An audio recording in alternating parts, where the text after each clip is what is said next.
Hi and welcome to SCW, the wrestling channel here on YouTube.com. Thank you for choosing the channel and choosing the video. Please subscribe right now. Leave any comments in the comments section, please. Like and share the video as well. Back once again for Ask SCW, answering your questions in the wrestling community. If you would like to be involved in the next one of these Q&As, then just get involved in the comments section. Leave the hashtag AskSCW. I know to answer your question in the next video. You can also follow me on Twitter, Instagram and Facebook. All should be coming up on your screen right now. Follow me on social media, and of course, as well, as long as you leave the hashtag AskSCW, I know to include you in the next video. Wrestle Customs 24/7 as well. Go and check them out. Custom-made championships for WWE and AEW. All your stuff should be coming up on the screen right now. Where to follow them on social media and as well their website as well. Go and check them out. As well as that, good friend of mine James, who is involved on SCW as well. His series of podcast form This Week in Metropolis. Their season 4 has just started, and they are now doing them on YouTube as well. So go and check them out also. But that's all from the plugs. Let's get straight into the questions, and we've got our first one coming from Jamie, the controversial one, Holmes. First off, this week, and he says that news has just come out that Mandy Rose has been traded to Raw. In your eyes, is that a good decision? Well, before I give my take on it, I thought I'd actually ask the wrestling community, because I kind of felt myself that it certainly took me by surprise with a draft coming up, or supposedly meant to be coming up in the next few weeks, that a trade had been made now. So I wanted to get your guys' thoughts first, and you were one of them to actually answer first, Jamie, as well. So of course you said that you were annoyed at first because they'd broken up the best couple since Daniel Bryan and AJ Lee, but you think it's part of a storyline because the Miz persuaded SmackDown to trade her, and of course Miz and Morrison are currently feuding with Otis. Noob and Co has said that Raw do need another babyface in Mandy Rose, and she'll be a great standout on the Raw Women's division. She'll be a great rival or tag team partner for Asuka if they've got the right chemistry, which I think is very interesting indeed there. Of course, another babyface on Raw, and how would she be in the dynamic with someone like Asuka if it's in a tag team or rivalry? Mark S, the Crusher 750 says perhaps a feud with Peyton Royce. You would not rule that out.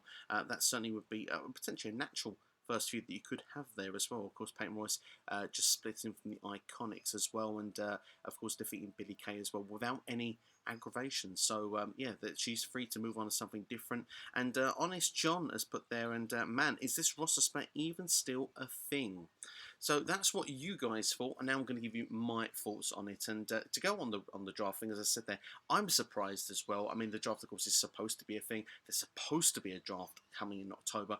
Why do it now? Well, of course, The Miz did break the news on Talking Smack, and like you said there yourself, you know, that it's pretty much part of a storyline at this point in time in view. Is it going to need something permanent? We'll have to wait and see, but certainly this is to get at Otis in some form or fashion. Mandy Rose has come out and said that you know, if she's going to go on Raw, then fair enough, she'll do bigger and better things on Raw than she did on SmackDown.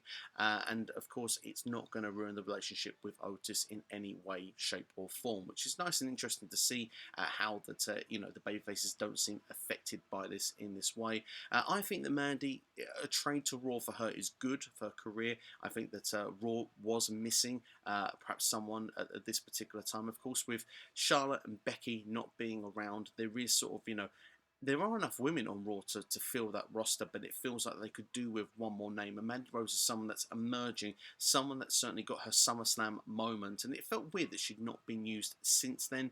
To now see her on Raw, I think will be good, because it's just another face in that women's division, just to keep things fresh and ticking over, even if it leads us up until the draft. But what I would say as well is that with a draft, if it is going to come in due time, I'm going to do a video. It should be dropping in the next couple of days now, which is 10 superstars that should move in the WWE draft, for which is supposedly going to be in a few weeks' time. We're still waiting on an official date for it, and I'm going to give you a little feeling that Mandy Rose, for me, was going to be involved on that video. I was going to trade her to Raw, so I'm kind of glad that I've not put the video out just yet, because the video would have been very out of date very quickly. Thanks for that, WWE. But I do think that it's a good move for her, and I don't think she's going to be alone. I think there could be an opportunity that maybe Otis may join in a few weeks' time. Maybe they close that chapter off with Miz and Morrison in the next 3 or 4 weeks of WWE TV. We get to October, the draft takes place, and Otis, maybe Tucker joins him, and they all end up on Monday Night Raw together, because perhaps maybe they have a storyline there that they want there. Like you said, the couple thing going on, it's certainly been interesting and something that they could do with it, but I don't think they've done enough of it at the same time. And I think that 2 hours on a TV show, sometimes you find hard. It's almost like you want to get these storylines out quick and fast, move on to the next thing. On Raw, you've got more, actually have more time for things to develop, even though Raw, you know, sometimes doesn't always. They kind of do a copy and paste on a lot of their shows, in my opinion, in recent weeks. But I think this can work. I think that it could be a good thing for the storyline. Miz, like we said it on Talking Smack, so it's definitely storyline driven. The fun part is, what if Miz and Morrison end up on Raw as well at some point in the future as well? It certainly could be interesting. But as for the draft itself, I hope that it does happen. I think that they need a shake up on both rosters. The fact that we have one going on now, and we have had sparingly trades going throughout the year as well. I think it's good. It keeps people fresh if they've got nothing to do or they can't find the way to put them in here. It certainly is a nice thing to say, well, let's just move them on the shows and stuff. I'm not really too bothered with that. I know a draft, you know, you're supposed to have it stick one and stick with the other, but this year has been exceptional with what's been going on. Superstars have been gone left, right and centre. People have been cut. WWE almost feels like for the first time in a while that their rosters feel a bit thinner and feel a bit lighter, and I think that a draft would really fix that out. And they've had to make little, you know, tweaks here and there, and Mandy Rose is just the latest one that's had to do that. But I think good things will come there for her future. I think that she'll be a standout on Raw. I am surprised she didn't get a shot of Bayley before she moved. I felt that perhaps maybe with the number one contendership spot we saw on SmackDown this past week, I felt that Mandy Rose could have filled that spot rather than Nikki Cross. But as we've seen the Nikki Cross-Bayley match a number of times before, but Nikki Cross has had this obsession with the SmackDown Women's Championship. I suppose they have another twist and turn. They want to do that with her storyline as well, with Alexa Bliss. So I'm fine with that for the time being. But looking with Mandy Rose, selfishly, I think the Raw gives her more TV time, more opportunity. So yeah, I think it could be brighter and better for her, because on SmackDown her time was limited. Even though she had a great program with Sonya Deville, I do feel that at times those ladies, they were on TV a little bit, not at others. And I think that with Mandy on Raw, it's a 3-hour show. She has much more opportunity to stand out, showcase herself, and hopefully she can grow as a performer, and she can get her opportunities where she can become in the championship picture at some point, maybe against Asuka or somebody else. We've spoke about Mandy Rose, so let's move on to Otis, shall we? Know the Ropes podcast here with a great question. When do you think Otis will cash in his Money in the Bank contract? Hands up to people that actually had forgotten he had it. Well, of course, if you've been watching SmackDown the last couple of weeks, of course, it has been used promptly on TV, and Miz and Morrison have been continuously trying to steal it. But there was a period in the summer where Otis won the Money in the Bank, and he sort of vanished from TV. Now, he's not sort of the first person to do that that's been Money in the Bank holder, and they seem to be forgotten about him to the point where they want to start really building him up again. But for Otis, I feel he is going to be a long-time holder of this contract. Now, was it a mistake for him to have the briefcase? In my opinion, yes. I don't think he fits at the top there with Roman Reigns, The Fiend, Braun Strowman.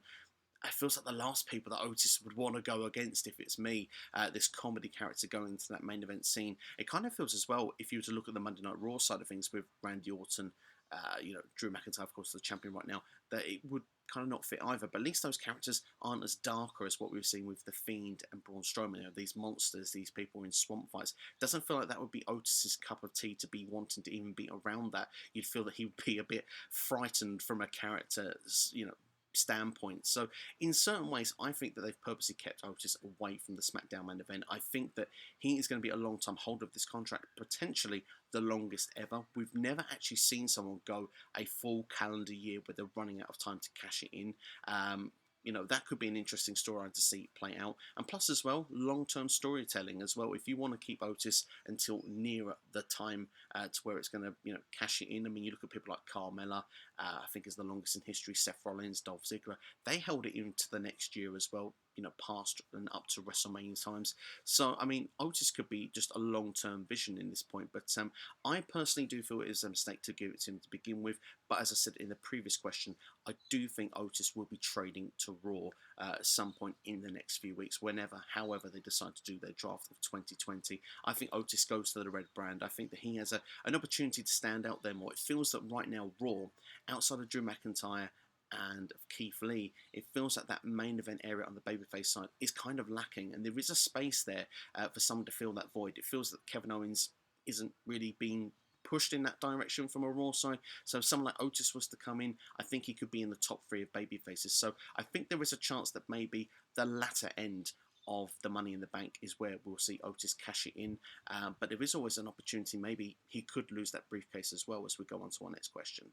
And that question does come from Austin Whitley. And he says he loves Otis, but I think it's safe to say he needs to lose that Money in the Bank contract. How would you book it?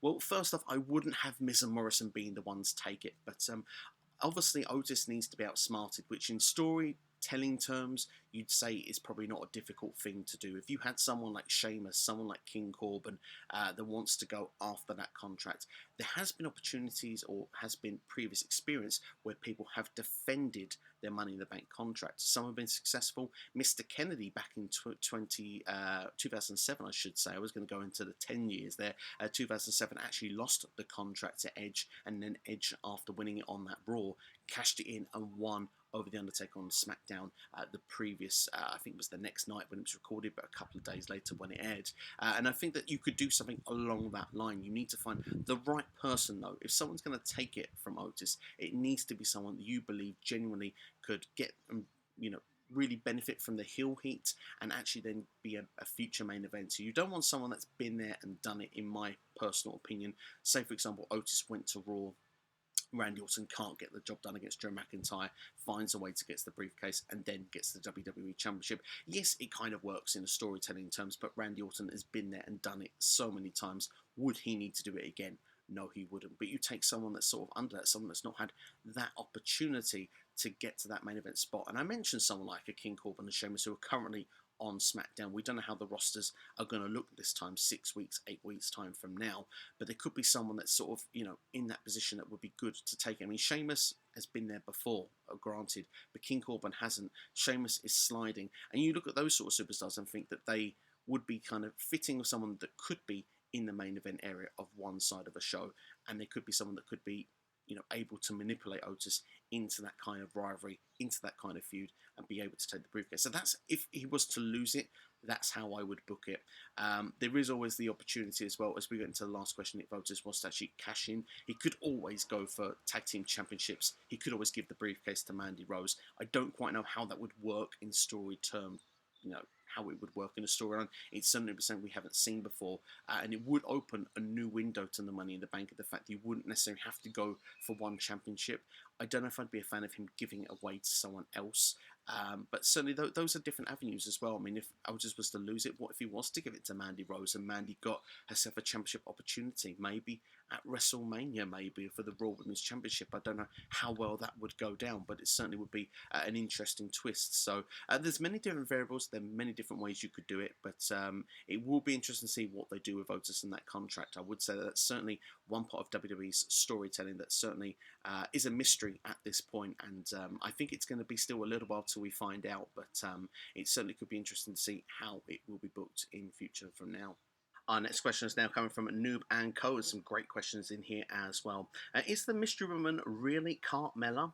Question 2, what if Asuka loses the Raw Women's title on Monday again, but to Mickie James? Question 3, will we see Jimmy Uso, Tamina and Nia Jax join Roman's faction? And question 4, will the Sasha and Bayley feud last long until WrestleMania 37? Great questions there for us that time there, and let's start things off. This is a great time to plug This Week in Wrestling, which is something that we do podcast every single week. George joined me once again this past Friday.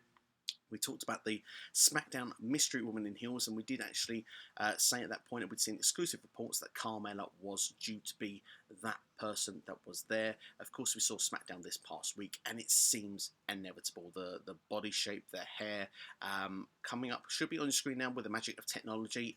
There is a tattoo on Carmella's arm, which you'll be able to see, which was featured in this as well. It seems nailed on that Carmella is going to be the one. Of course, she is Fabulous, fabulous as well.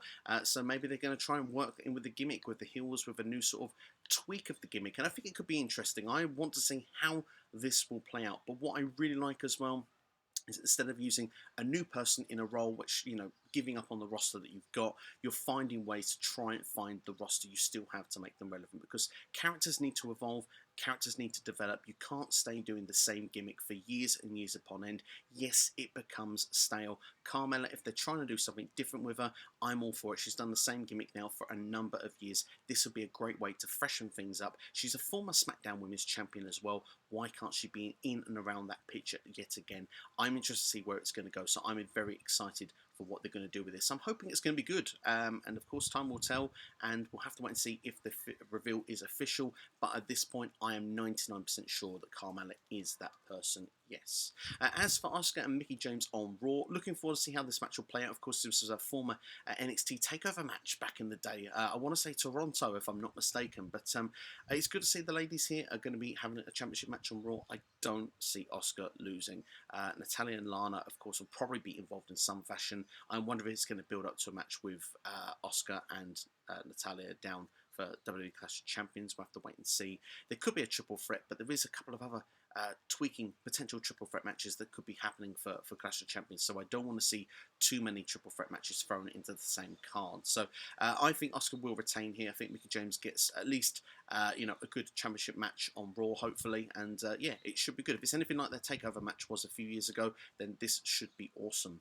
Now, as for that stable, this is possibly my favourite question of the week. I have to say, I absolutely love the idea of this because, of course, Paul Heyman now is with Roman Reigns, and he's called him the Tribal Chief the last number of weeks. Now, what if we have like a tribal connection? Now, it's not something we'll get something in the short term, but you could see Roman, the Usos, Tamina and Nia Jax as one badass stable. How awesome of an idea would that be? And it's something that I think people have suggested they wanted Roman and the Usos in the past, but adding the women involved as well, they're all related in some form. Nia Jax and Tamina have previous histories as a tag team as well. They went for the Women's Tag Team Championships when those belts initially came out. I want to see them back as a team. Hopefully they'll be put on the same show at some point down the line so they could do that. Maybe Nia to SmackDown would be something that we could look at. We've mentioned the draft quite a bit in this video already. Maybe that's something they could do. Of course, we have Jey Uso currently against Roman Reigns, and they're doing this sort of family feud at the moment. I think that it's not something we could see in the short term, but if we gave it a few months, maybe to Royal Rumble season, one way to just tweak and keep this strong Roman Reigns character even stronger. I think that it's a pretty awesome idea. It's something that I would love to happen. Will it happen? I don't know, but I'm going to say for this point, I would love it to happen. As for Sasha and Bayley, of course, we touched a lot on this last week. I would be surprised if WWE dragged out to WrestleMania, but I think it's the right move. I think that we kind of have three potential destinations that we could see this match take place. And again, one of them revolves around the draft. It's a constant thing around this time of year. If we're going to get a draft in the next few weeks, it depends if those two ladies will be split up. They will rush Sasha Banks back, and they will do that match if they're going to separate them. If they're not, I mean, WWE's history of keeping people off TV from certain injuries isn't great in the modern era. If you look at what Bayley did to Sasha Banks, especially with the chair around the neck, that in the old days, you go back to the 80s, early 90s, you are on the shelf for 6 to 9 months. You do not come back from that. That usually writes you out of TV for a long time. In modern WWE, you saw with Drew McIntyre, who was kicked and originally meant to potentially have a fractured skull or whatever. It now turns into a fractured jaw. He's back within 2 weeks. WWE doesn't keep people off TV as long anymore as they did back then. They almost can't help themselves to let things, lay off and, let things just really sink in and get that real big moment when those superstars come back. Now, in the rivalry of Bayley and Sasha so far, we have had real long-term storytelling. Now, some of that has been due to delays due to the pandemic. This match was originally supposed to be at SummerSlam this year. But I do believe if they were to keep this feud going and they were to keep Sasha Banks off of TV until, say, Royal Rumble season, I think you could really have this as a hot build-up feud for the next 2 to 3 months. The match then potentially would be at WrestleMania, and that you could just keep the ladies apart from an in-ring action, continue to build that storyline up further. I think it would be magic. I think even it could be to a point where it would be a worthy WrestleMania main event, and that would really, that would solidify long-term booking. That would solidify what a great job these two ladies have done, how great the summer of Bayley and Sasha really has been, how they've dominated and been on all the brands. I think it screams everything here, and I think that the ladies here would really get their moment. And it would be a thing as well if Sasha Banks was, let's say this was the main event of WrestleMania and Sasha Banks won and she was the babyface like she was back in 2016. I'm talking Sasha Banks could go to Becky Lynch style levels of, not just main eventing and winning, but like, she's popular anyway, but we're talking like a #1 merch seller in the entire company. I could see that in the future. I really want that to happen. But whether it will happen is another thing. I still think the match potentially, the 3 potential destinations are Hell in a Cell, Royal Rumble, and WrestleMania. For me, the right one's WrestleMania. For a lot of people, that's still, it's about 6 months away. So it's finding a way to keep things going. How long will they keep Sasha Banks off TV? That will tell us everything. Next question is coming from Mike, Italian Habs Mike. He's got 2 questions this week. He says, how would you book Finn Balor as NXT champion and how long should his reign be? And question 2 with Adam Cole shaking Finn Balor's hand, though, in backstage area. Could that be the catalyst for Undisputed Era eventually turning on Adam Cole? Well, let's talk about Adam Cole first, shall we, of this sort of, questions we got this week. Because UE, there's certainly some dissension in amongst those ranks anyway. I felt that Kyle O'Reilly the other week didn't want to be involved in a beatdown on Killian Dane and Drake Maverick, and of course it's Roderick Strong, Bobby Fish, continuing those heel antics. Kyle O'Reilly wasn't so sure. He wasn't even around NXT this week. Adam Cole, it's for pure babyface after the match where he's just honest and said, look, the better man won. And, like you said, we got the 2 sweets after the match as well. It's very interesting. We could lead to a tag team divide here in amongst the Undisputed Era. We could have a point where, maybe they'll turn on Adam Cole. It certainly is interesting. If the UE, and I mentioned the word draft once again, if they are not being called up to Raw or SmackDown, the only thing left to do is for them to face each other. And they could all face each other, where 2 of them are as faces and 3 of them as heels. They need to do something with them. If they're not going to bring up to Raw or SmackDown, where, in my opinion, they will be best together in NXT, to keep them relevant, to keep the UE fresh, I think then, maybe divide them because you have the opportunity. Kyle O'Reilly could end up being your next main eventer in NXT. Roderick Strong could push himself up to the championship picture. It's been always where these other guys have been going for the mid or tag team belts, and you think to yourself that maybe it's an opportunity to build and make more stars. So it's something that definitely could happen somewhere down the line. As for Finn Balor and the NXT Championship, he is the safe pair of hands. I did say that I believe that he would have been the challenger for Karrion Kross after so many successful wins at takeovers and defeating Timothy Thatcher. It's great to see that he's actually got the NXT Championship again. Will it be as long as his first run? I don't think so. I feel it's a placeholder. It certainly is a backup to what they had in mind. The key will be, again, what happens when we get to October and beyond. But I think that for me, I want to see Balor versus Ciampa. That is a match I'd like to see. Ciampa's now turned heel. Yes, he didn't win the Iron Man match, but at the same time, I don't think he comes out with less credit from that match. The heel run so far, I think, still works. If you continue with Ciampa being how he was before, obsessed with Goldie and that sort of stuff, I think that they could have a really fun feud. And I would switch the belt to Ciampa at some point down the line, whether it be, on the October, definitely maybe the December takeover. I think by that point, you would actually turn around and say that there is enough planning to go forward of what they would do now without Karrion Kross, because it feels that Karrion Kross was going to be a long-term champion. At the moment, they're probably still putting plans in place of what they want to do going forward, and it'll be interesting to see how and what they do there. But what do you reckon? Let me know in the comments below. I think Finn Balor, placeholder for the time being as NXT champion. I don't see it as a long-term thing the second time round. I would say maximum, December is the longest he holds the belt this time round. Straight Edge Josh now with our next question here on AskSCW, asking, who do you think will be the mystery man in the NXT UK Heritage Cup stuff for next week? Will it be Pete Dunne or Tyler Bate? Now, funny that you mention that, because I've been pushing it for the last 2 weeks now on This Week in Wrestling. Another cheap plug for the podcast, which is coming out weekly on the channel now. Please do check out This Week in Wrestling each and every week, dropping on Fridays. I discussed it the last 2 weeks, and particularly with the Heritage Cup. Pete Dunne has not been able to be involved with NXT.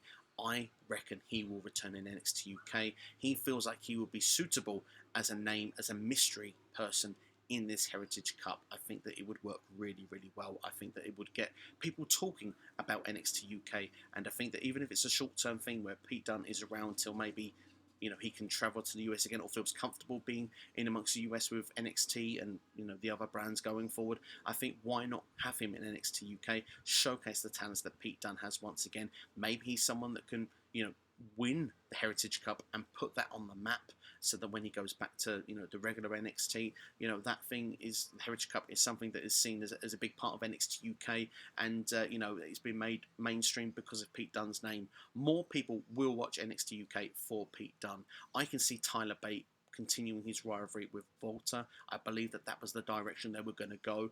We know we've got an NXT takeover, by the way, coming for the UK brand, meant to be at the start of October, so it's going to be interesting to see how they're going to book those first few weeks, and I can't wait to see NXT UK. I really pleased to see the brand is back. Of course, how it's going to look in the BT Studios, I think it's going to be pretty awesome to see as well. Nigel McGuinness, no longer furloughed. He's going to be a part of the commentary team for NXT UK, which I'm really excited to see him back as well. I think he offers a lot in that commentary seat. So yeah, I mean, with all the great talents as well in NXT UK, I really can't wait to see it back. We mentioned Volta, Imperium, Igor Dragunov as well, Tony Storm, Xia Brookside. There's so many great people there, Piper Niven, Kylie Ray. It's all going to be exciting. Bring back NXT UK, and I think the big shock comes that Pete Dunne is the one that's going to come back in. Dan and the Man Williams have our next question now, and he's asking, do you think that WWE are going to merge the tag team division? And if so, who would you have as the unified tag champs? Personally, Dan would go with the Street Profits, as in a weak, badly booked tag division, they've managed to break out and still get over, and I think they are huge stars. Well, I must admit, I was really pleased to see this on Raw this past week, because Street Profits feel like they've been against Garza and Andrade for, well, years at this point. The pandemic feels long enough as it is without seeing rematch after rematch after rematch. Cesaro and Nakamura feel like they're almost on their own on SmackDown. They've been feuding with the Lucha House Party. Yes, there are other great tag teams that are there, but they don't seem to be going for the tag team championships at this point. I'd like to see Heavy Machinery at some point go for Cesaro and of course for Nakamura, but it doesn't seem to be the direction at this moment. Otis has been concentrating more being a single star over the summer, but recently seems to be back with Tucker. But looking, anyway, we've got this Champions versus Champions match on Raw. Do I think it's going to happen? No, I'm going to be honest with you. But would I like to see it happen? Is a very different answer. The answer is yes. I think that most championships should be merged. I don't like the idea of two things on every brand. I think that the champions mean more if they are the champion. If you have one WWE champion, if you have one tag team champion, I think it means so much more, and particularly with the tag team division. And this is why I feel it's more important with the tag team division than the singles ranks at this particular moment, is that, like you said, the tag team divisions have not been booked well. And if you look to the future, which is usually NXT, where are the tag teams? NXT is probably its weakest it's been for tag teams in quite a long time. Where are the tag teams? They're all in All Elite Wrestling. They're all in Impact. That's where your future great tag teams are. The tag teams that we've got on Raw, SmackDown, NXT have not been booked great. They all seem to be overlooked, or there's people out injured, or there's people that's probably annoyed someone, so they've been written off TV. It seems to be a real hole in the tag team division. And like you say there, if you were to merge those champions, and of those two teams, I would go with the Street Profits as well. As much as I'm a big fan of Cesaro and as well Nakamura, but particularly Cesaro, I'd love to see them on both brands and holding up things from the tag team end. But the Street Profits feel like an actual tag team, not like these thrown together tag teams that Cesaro seems to have been thrown in for like the last decade or so, with the likes of Swagger and having the Bar with Sheamus, which was an awesome tag team as well, I might add. And now we've got Nakamura. Cesaro's been a number of different teams over the years thrown together with someone, where the Street Profits have always been together as a unit. I could see the Street Profits against Miz and Morrison. I could see them against, as we said, Cesaro and Nakamura. What about Heavy Machinery as well? I think that there probably would be a lot of comedy involved with that, probably more crazy golf on the way or something. But still, you would have lots of different dynamics you could do with having the Street Profits being able to go on both shows, one tag team championship, and then when a new champion is crowned, that team can go on both shows. So you always got that constant thing of keeping the tag team division kind of fresh and relevant, because of the fact that you have different challengers going for the belts all the time, rather than having the Street Profits versus Angel Garza and Andrade for the last 6 months. It just feels like the right booking move to make at this point. Either that, or you need to look at the catering club right now in WWE on Raw and SmackDown and make some new tag teams, because at the moment it just feels like tag team wrestling at the moment in WWE is probably at its weakest for a very, very long time. And that's sad to say, because there are some great teams in WWE, but they're definitely not utilised to the best that they could be. Dylan catching with our next question now, and he asks, do you think Alexa will betray Nikki and go with The Fiend and continue their storyline? Well, it felt like that was the direction we were going this week on SmackDown. Of course, Alexa Bliss, of course, has always been the friend, it feels, and then all of a sudden she gets this obsession or this crazed look over and seems to be almost mind controlled there, and it was really interesting. I love the way they played it out with the women's Fatal 4-Way on SmackDown this week. Of course, Nikki Cross was hit in the back with a steel chair by Bayley after Bayley had given her explanation with Sasha Banks. Alexa Bliss came out to check on her friend, and of course has still kind of got the look, the ponytail look that she's had with almost like her old days, almost with like the Harley Quinn kind of look. She's gone back to that, and it seems to have come back in since her interactions with the Fiend. Normal Fatal 4-Way, and all of a sudden that sort of glancing look comes over her, and then she hits Sister Abigail and Nikki Cross. That obsession comes over and she just walks out of the arena. It feels like the mind control is there. It's certainly an interesting storyline. It certainly for me was the highlight of SmackDown this week. I do not want to see Alexa Bliss's Sister Abigail. I've made that public on this channel multiple times, so I won't bore people and say the same stuff with that again. But what I would say is that I think that that's the direction I thought we were going. I really thought that we were going to get Bliss in the Firefly Funhouse. I was so disappointed when I saw this Walrus character. I understand it's supposed to be a take on a couple of things with Paul Heyman as well, and I think taking off of a Rock promo, I think from 2002 leading into SummerSlam. But at the same time, I just feel to myself that I felt it very underwhelming. I know that the Vince puppet is supposed to have been the one that brought the Walrus puppet in. Maybe there's still a way we can fix this for the next week, but I found that Firefly Funhouse segment very underwhelming. I want to see a payoff with Bliss and Fiend. I don't know what it's going to lead to, how it's going to play out. I wouldn't even want to make a guess at this point, because it feels that Bliss is almost turning heel and the Fiend is meant to be turning face, unless it's something where Nikki goes so crazy and can't win the SmackDown Championship and everyone still loves Bliss deep down, that Bliss is this twisted Bliss, and maybe that could be the way she's going forward. Rather, she's, instead of Alexa, she's just twisted Bliss or something. I don't know, maybe it's an interesting dynamic, and maybe she's kind of got this crazed thing, but still kind of a baby face with a unique change of character, and Nikki Cross is just this obsessed person that knows that she's been turned on. It's hard to see how it's going to play out, but it's certainly one of the more interesting storylines in WWE, and I do want to see payoff for it. But as for the turn on Nikki Cross, I think that seems almost inevitable at this point, that relationship is finished. They seem to be friends at some point, and then it seems to change very quickly in the last few weeks of TV. So that is going to be a definite permanent split in the, if not immediate future. We'll have to wait and see how and when. But yeah, we need some payoffs with this. We need to see more developments, and so far it's been very exciting, and let's see where the direction continues. Time for our Impact dose of the week, and thank you, Thai World Order, for always delivering us an Impact question. Do you think that Impact Wrestling should plan another segment like Wrestle House, meaning weeks long, out of the arena setting with little less wrestling focus? I feel the character work has improved for so much talent due to this, and they've got new stories up and coming out of it. Since Impact can't have crowds, they need to do something different to set themselves apart from bigger promotions. Is creative, out-of-ring storytelling Impact strength, like the answer for pandemic shows going forward? This is an awesome question, and to be fair, in a lot of things, I think you've actually answered stuff for me without me almost having to, because yeah, Impact Wrestling, Wrestle House was so clever.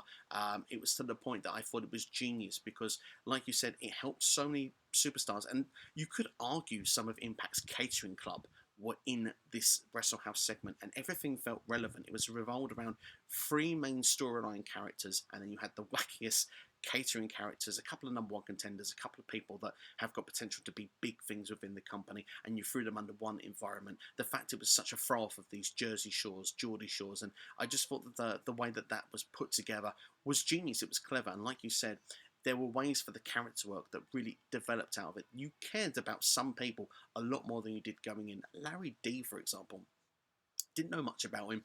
Not really been a massive fan of the Triple XL tag team so far, just because of the fact that I felt that there's just two big dudes being thrown together and they've got, you know, a fun name as their tag team name. But there was actually some character development, and they've come out with this. They can have a ready-made feud with the Deaners. I feel like it would be kind of interesting to watch. I care more about all four guys coming out of Wrestle House than they did going in. I felt that the Deaners as well were another team who were just that comedy, lower end of the tag team scale, you know, and they didn't really add much to the division, in my personal opinion. Where I come out to the other side of this and I feel that they did a lot more. I thought there was a lot of good comedy. I thought there was a lot of good a lot of good things overall. I think I would like to see something more of it. I think that Impact has always been strong at using their wrestlers and using for cinematic angles. They've always used the backstage area because they've found ways to do stuff with their announcers, backstage attacks, and whodunits. They're always clever with their storylines, and I think Impact is very strong with their booking. And I think if they can do something like this going forward, it's so creative outside the box. I want to see more of what they can do like this. In fact, seeing the Wrestle House reminded me as well.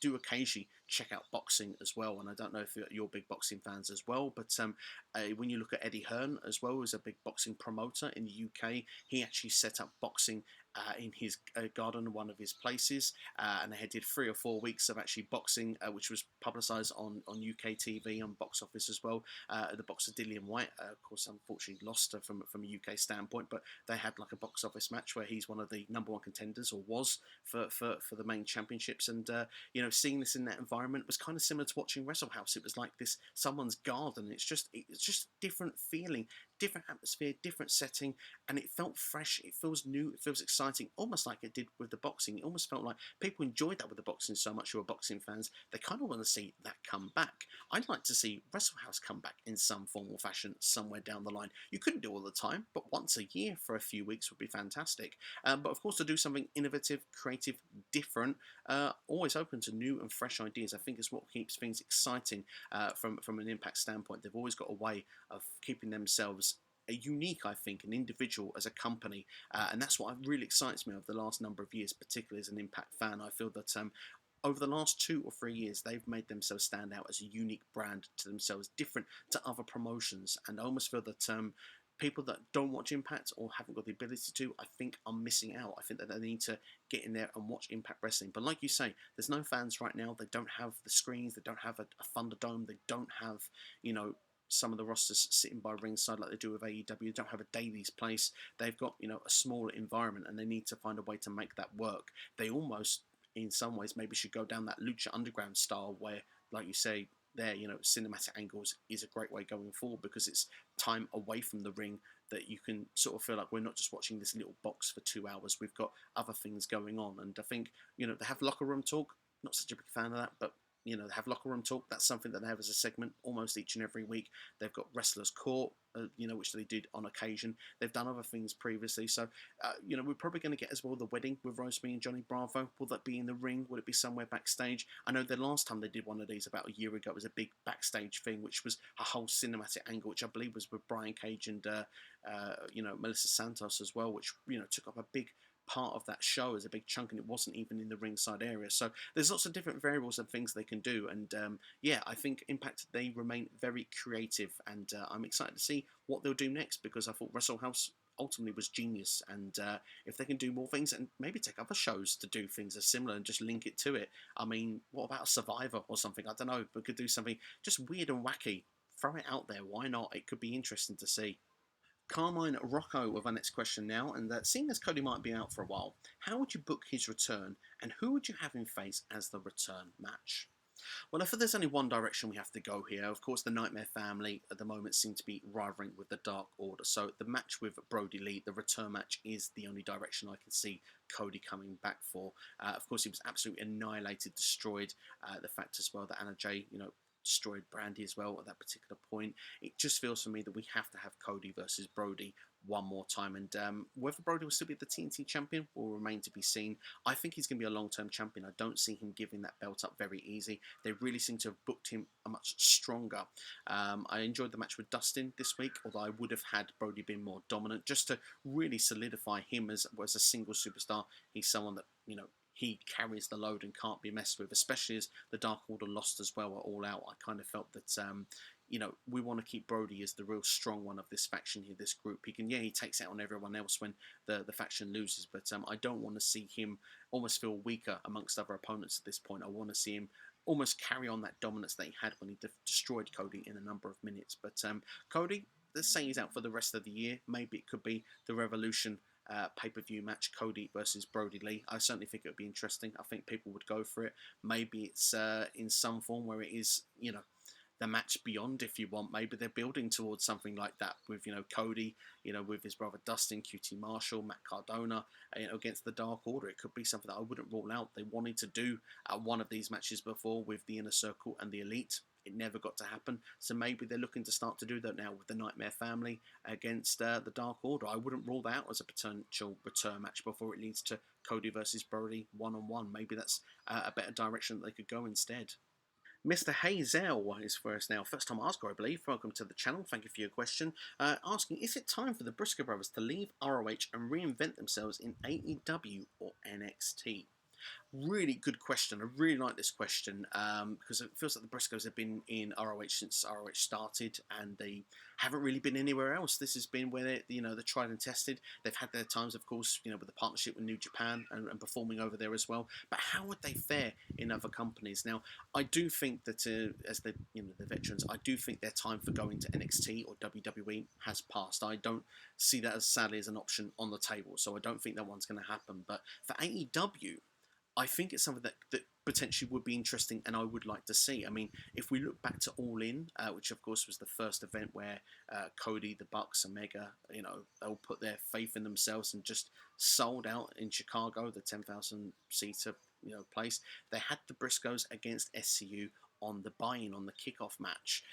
So the Briscoes have actually worked with these guys before and did come and work in this environment. So it does make me wonder if there was an opportunity, would they jump? Of course, when it comes to AEW, their tag team division is stacked. Do they need more tag teams? No, they do not. But would the Briscoes add something different to what they've already got?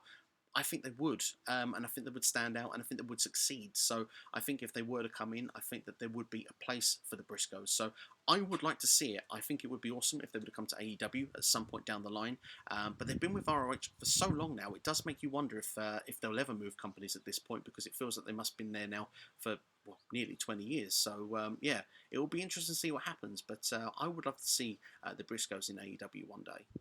Last question this week is coming from Paul Perry, which I believe also, a first-time asker. Thank you for asking the question. Thank you for checking out the channel. Hope you enjoy. Raw versus SmackDown versus NXT/NXTUK versus Impact Fantasy Match. Who would you love to see go down? Current rosters. And you've given me a suggestion here of the Street Profits versus Cesaro and Nakamura versus Imperium versus the Motor City Machine Guns. Technical, high-flying fun for sure. And you wouldn't be wrong there. Just to give a quick shout, I do like the sound of that match. I think it would be great fun to watch. Particularly a fan of Imperium as well, which I really like the selection of them. I think they offer a lot. The ring is sacred after all, and I think they have one tag team there that I think is a potential standout in the future. It's such a shame, actually. I do just want to tightly go off on tangent there with your suggestion of Imperium. It would be a shame to never see them on the main roster, because I know Volta doesn't really want to be on Raw, SmackDown or in the USA full time. He wants to remain in Europe, so it does feel like that maybe Imperium would have to break at some point. But you do feel that Bartel and Eichner could really carry the load on WWE. So I love your suggestion of the team. I agree with you. I think that there would be a fun tag team match for sure. I've gone with the women's division to pick a match for you, because there's many great matches that you could pick out there that could be dreams. I honestly think that people would have a lot of fun in the comments section of this video giving their suggestions as well. So I do recommend that people do that. I really like the idea of NXT UK coming back, as I mentioned earlier in the video. I am a big fan of Toni Storm, so she is going to be my representative from the NXT side of things. It would have been obvious to go with the likes of Io Shirai and Rhea Ripley, who I'm also big fans of, but Toni Storm is someone who I'm a really big fan of, and I think that she's destined for big things one day. So who do I want to see her face? Looking at Raw and SmackDown, Charlotte Flair, Sasha Banks. I would love to see those two in the ring with Toni Storm at some point. So they are 3 of my 4. Impact Wrestling, Deonna Purrazzo is my favourite. I think she would fit this role perfectly, but she has just worked with WWE, whether it's in form of NXT or whether it's been involved, of course, as brief moments where she's been on Raw in the past. So I'm going to pick a different knockout. So I'm going to go for someone who I don't want to see leave Impact, but certainly would love to see her face these wrestlers at some point down the line, would be Taya Valkyrie. So that's my 4 for you there for a dream match here on this point. Sasha Banks versus Charlotte Flair versus Toni Storm versus Taya Valkyrie. I think that for Toni Storm and Taya Valkyrie, those would be very fresh matches. Would be really exciting to see. Sasha versus Charlotte, I don't think has taken place now for years now in WWE. They have really kept them apart since 2016-17, where they felt like they were facing off at every pay-per-view. It would almost feel like a fresh match again. It's almost like John Cena versus Randy Orton 10 years later with Sasha and Charlotte. So I think it's a fatal four-way. I think that would be really exciting. I think they're four of the best women's wrestlers in the world as well, and they could add a great dynamic. I think, like you said, it would be great fun for sure, and you would easily expect a 20-30 minute classic. But that's all from me on this particular video anyway for AskSCW. Hope you guys have enjoyed it as always. Thank you very much for watching. Do share it with a friend as well. Let people know about SCW. Word of mouth does go a long, long way. Aiming to bring up about 2 to 3 videos over the next week before we next do our next Q&A next Sunday. Of course, This Week in Wrestling will be one of them, coming on Friday. You can check out this last week as well. Lots of detail on Raw, SmackDown, AEW, as well as All Out, as well as Dynamite, NXT, NXTUK. The Heritage Cup more is spoken about on there as well. So much there content in an hour, so make sure to go and check it out. It really is action-packed podcast This Week in Wrestling this week. I really recommend you do go and check it out. But that's all from me anyway. Please like, share, subscribe. Thank you for checking us out here on SCW. Really appreciate it as always. I'll see you next time here on YouTube.com. Take care. Have yourselves a great day.